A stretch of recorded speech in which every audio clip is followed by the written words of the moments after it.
The high-tensile alloy table didn't just bend, it shrieked. It was a composite designed to withstand the heat of a localized engine fire, yet under the girl's small, pale palm, it surrendered like wet paper.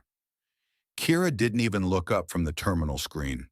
Her fingers moved with a rhythmic, terrifying precision, tapping out sequences that made the ship's logic core stutter and go dark.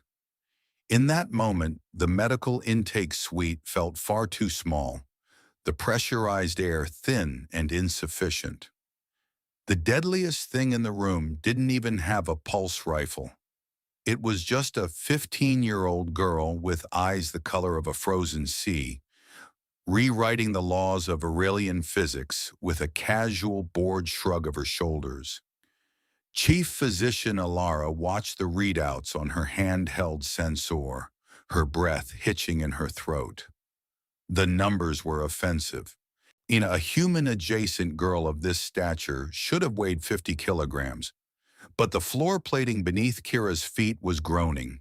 The magnetic stabilizers beneath the deck were working at triple capacity to compensate for a localized mass that shouldn't exist.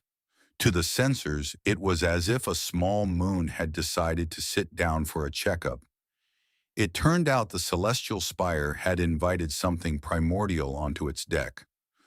Only hours before, the life pod had been a curiosity. It was a pressurized relic, drifting through the silent reaches of the sector like a piece of discarded bone. When the tractor beams locked on, the salvage crews expected a corpse, or, at best, a dehydrated survivor of some forgotten colony. They found Kira. She had been curled in a tight ball, her skin appearing translucent, and almost fragile against the harsh glare of the hangar lights. She looked like a porcelain doll with the mass of a dying star. The Aurelians were a people of light and glass. Their bones were hollow, their movements a study in fluid grace. They lived in a world of low gravity and high art. To them, the girl looked like a tragic accident of evolution, something soft that needed protection. But as the medical team began their intake, the reality set in. Every step she took left a faint, permanent indentation in the reinforced flooring. Every time she reached for a tool, the air around her hands seemed to ripple with the sheer density of her displacement. Gravity forged her. The hegemony will try to break her. That was the thought that kept repeating in Elara's mind as she watched the girl solve a 12-dimensional navigation proof just to stop the terminal from beeping. It wasn't just physical strength, it was a cognitive mass that matched her molecular weight.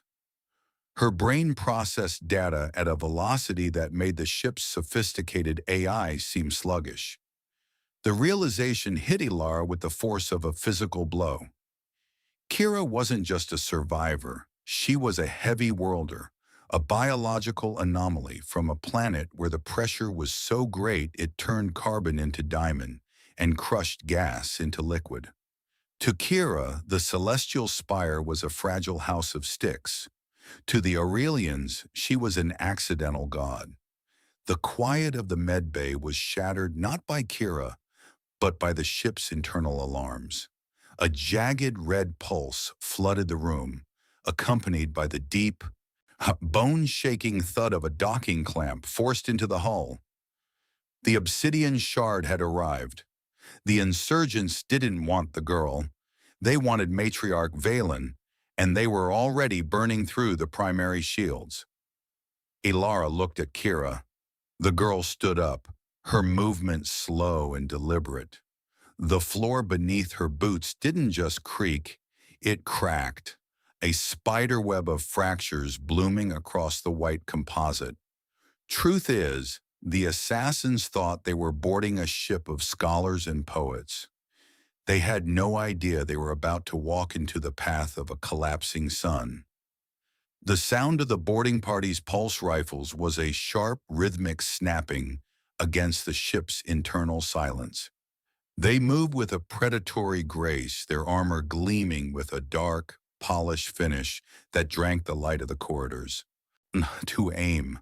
She reached out and gripped the to aim. She reached out and gripped the leading insurgent by his reinforced chest plate.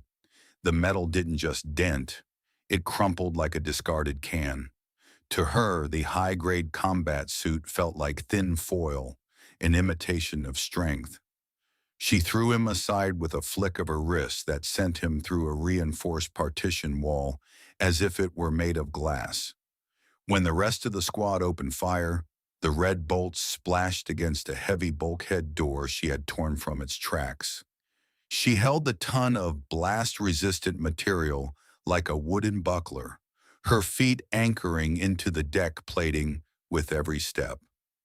Matriarch Valen watched from the floor, her own breath caught in her throat. It turned out the stories of the old worlds were true. She had spent a lifetime studying the politics of the stars, but she had never seen anything so purely, terrifyingly physical. It wasn't just strength, it was the fact that the girl seemed to exist in a different reality of mass. The true test came later, beneath the shimmering spires of the Crystal Citadel. The High Council sat in their transparent chairs when the hidden charges finally went off. Fragments of the ceiling rained down like diamonds, and the mercenaries moved in. They were elite, equipped with kinetic rail cannons designed to punch through the hulls of scout ships. The lead mercenary fired. The slug moved at 3 times the speed of sound, a blur of tungsten meant to end the Hegemony's line in a single breath. It struck Kira directly in the center of her chest. An Aurelian would have been turned into a mist of golden bone. Kira just took a single heavy half-step back. The impact made a sound like a hammer hitting an anvil, a deep ringing tone that vibrated through the foundation of the room. Her skin didn't break. Her bones didn't shatter. She looked down at the scorched dent in her clothing, then looked at the shooter with a cold, focused clarity. And then she moved. She didn't reach for a rifle. She turned toward a decorative monolith, 10 tons of solid quartz meant to symbolize the Hegemony's eternal reach. She gripped the base, her boots sinking through the marble floor as she anchored herself against the planet's gravity. With a heave that made the entire foundation of the citadel groan, she hurled the pillar. It caught the extraction craft as it tried to lift off from the courtyard. We're living in a world of crystal, and we're living in a world of crystal, and they had just tried to strike a mountain. Truth is, the era of fragile diplomacy had ended the moment that life pod opened. In the days that followed, the Senate floor was quiet. There was no more talk of anomalies or primitives. Matriarch Valen stood before the reconstructed High Council, her voice steady. Beside her stood Kira, the shadow Aegis.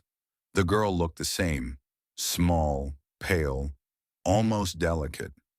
But when she placed a hand on the matriarch's shoulder, everyone in the room felt the floor tremble. It was a sign. The Aurelians would keep their grace and their art, but they would be guarded by something the universe had spent 1 billion years tempering into something unbreakable.